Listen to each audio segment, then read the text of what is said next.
మీరు మా ఛానల్ని ఫస్ట్ టైం చూస్తున్నట్లయితే మా ఛానల్ని లైక్ చేయండి. ఇలాంటి మరిన్ని వీడియోస్ కోసం మా ఛానల్ని సబ్స్క్రైబ్ చేయండి. వైఎస్సార్సీపీకి నేతల వరుస రాజీనామాలు తలనొప్పిగా మారాయి. ఇప్పటికే ఇద్దరు మాజీ మంత్రులు పార్టీకి గుడ్ బై చెప్పిన సంగతి తెలిసిందే. తాజాగా మాజీ మంత్రి విడదల రజని కూడా పార్టీని వీడబోతున్నట్లు సోషల్ మీడియాలో ప్రచారం జరుగుతోంది. రజని పార్టీ మార్పుపై కొందరు ట్వీట్లు చేశారు. ఆమె ఓ జాతీయ పార్టీతో చర్చలు జరుపుతున్నారని, పార్టీ మారడం ఖాయమంటున్నారు. ఈ ప్రచారంపై రజని స్పందించాల్సి ఉంది. ఆంధ్రప్రదేశ్ ఎన్నికల్లో వైఎస్సార్సీపీకి దారుణమైన ఓటమి ఎదురైంది. ఆ పార్టీ కేవలం 11 ఎమ్మెల్యే సీట్లకు పరిమితం అయ్యింది. ఈ ఘోరమైన ఓటమి తర్వాత వైఎస్సార్సీపీ వరుసగా సమీక్షలు చేస్తోంది. అయితే ఆ పార్టీకి ఇప్పుడు వరుసగా తలనొప్పులు వెంటాడుతున్నాయి. కొందరు నేతలు వరుసగా పార్టీని వీడుతున్నారు. ఇప్పటికే మాజీ మంత్రులు రావెల కిషోర్ బాబు, సిద్ధా రాఘరావులు పార్టీకి గుడ్ బై చెప్పారు. తాజాగా మరో మాజీ మంత్రి పార్టీని వీడబోతున్నట్లు సోషల్ మీడియాలో ప్రచారం జరుగుతోంది. విడదల రజని పార్టీ మారాలని నిర్ణయించుకున్నట్లు ఊహాగానాలు వినిపిస్తున్నాయి. జాతీయ పార్టీ నేతలతో ఆమె చర్చ జరిపినట్లు కొందరు ప్రచారం చేస్తున్నారు. ఆమె ఫోన్లో కూడా టచ్లో లేరని చెబుతున్నారు.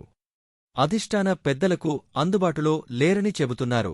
అయితే ఇదంతా సోషల్ మీడియాలో ప్రచారం మాత్రమే అంటున్నాయి వైఎస్సార్సీపీ వర్గాలు. కొందరు ఉద్దేశపూర్వకంగా ప్రచారం చేస్తున్నారంటున్నారు. మాజీ మంత్రి విడదల రజని ఎన్నికల్లో ఓటమి తర్వాత అధినేత వైఎస్ జగన్మోహన్ రెడ్డిని కూడా కలిశారు. అంతేకాదు సోషల్ మీడియాలో కూడా యాక్టివ్గా ఉంటున్నారు. 4 రోజుల క్రితం వైఎస్ జగన్తో దిగిన ఫోటోను ప్రొఫైల్ ఫోటోగా పెట్టుకున్నారు. అంతేకాదు సోమవారం రోజు బక్రీద్ శుభాకాంక్షలు తెలియజేస్తూ ఫేస్బుక్లో పోస్ట్ కూడా షేర్ చేశారు. కాబట్టి ఆమె పార్టీ మారడం లేదని కొందరు వైఎస్సార్సీపీ కార్యకర్తలు చెబుతున్నారు.